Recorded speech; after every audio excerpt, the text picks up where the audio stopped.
ஹல்க்குன்னு ஒரு பிளேயர் இருந்தான். அவன் உண்மையாலுமே ஹல்க்கு மாதிரி தான் இருப்பான். நம்மால் பந்தை எட்டி உதச்சான்னா நெட்டை கிழிச்சிட்டு போகும்.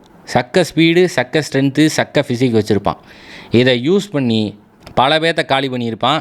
சின்ன வயசில் பல டீமுகளுக்கு விளையாண்டுட்டு எல்லாம் யூரோப் பக்கம் போகிறான், நம்ம ஜப்பான் பக்கம் போவோம்னு சொல்லிட்டு பொட்டியெல்லாம் தூக்கிட்டு ஜப்பானில் போய் ஜே லீகை நாசம் பண்ணிட்டான். போய் 25 கோல் அடிச்சு போட்டான். அதுக்கப்புறம் 2007 சீசனில் 37 கோல். நம்மளால் ஷாட் எடுக்க போகிறான்னு தெரிஞ்சதுன்னா சொந்த டீமில் இருக்கிற ஸ்ட்ரைக்கர்ஸே வந்து படுத்துருவானுங்க. தலையில் எங்கேயும் அடிபட்டுச்சுன்னா கோமாக்கு போயிடுவான். அந்தளவுக்கு வெறி கொண்டு அடிச்சிட்டு இருப்பான். போர்ட்டோ ஜப்பான் அடியை பார்த்துட்டாங்க. அந்த அடியை பார்த்து நேராக கூட்டிகிட்டு வந்து போர்ச்சுகலில் போட்டாங்க. போர்ச்சுகீஸ் லீகில் வந்து மறுபடியும் மொத்த அடி போட ஆரம்பிச்சிட்டான். நெட்டை கிழிக்க ஆரம்பிச்சிட்டான். ஃபஸ்ட்டு சீசனில் break through player of the year அவார்டை கொடுக்குறாங்க.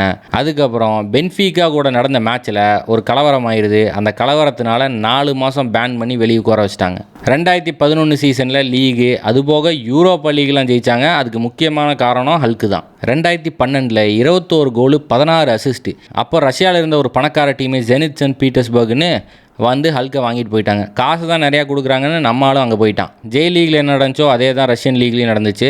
ராக்கெட் விட ஆரம்பிச்சிட்டான். ஜெனித்தில் கொஞ்சம் சலசலப்பான காரணத்தினால மறுபடியும் நம்ம ஆள் சைனா போகிறாப்புல.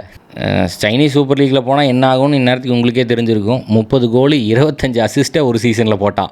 5 வருஷம் சைனாவில் விளையாண்டுட்டு மறுபடியும் அத்லெட்டிக்கோ மினீரோவில் வந்து 2021 சேர்றாப்புல. சேர்ந்து இன்னும் தலைவன் அங்கே தான் விளையாண்டுருக்கான்.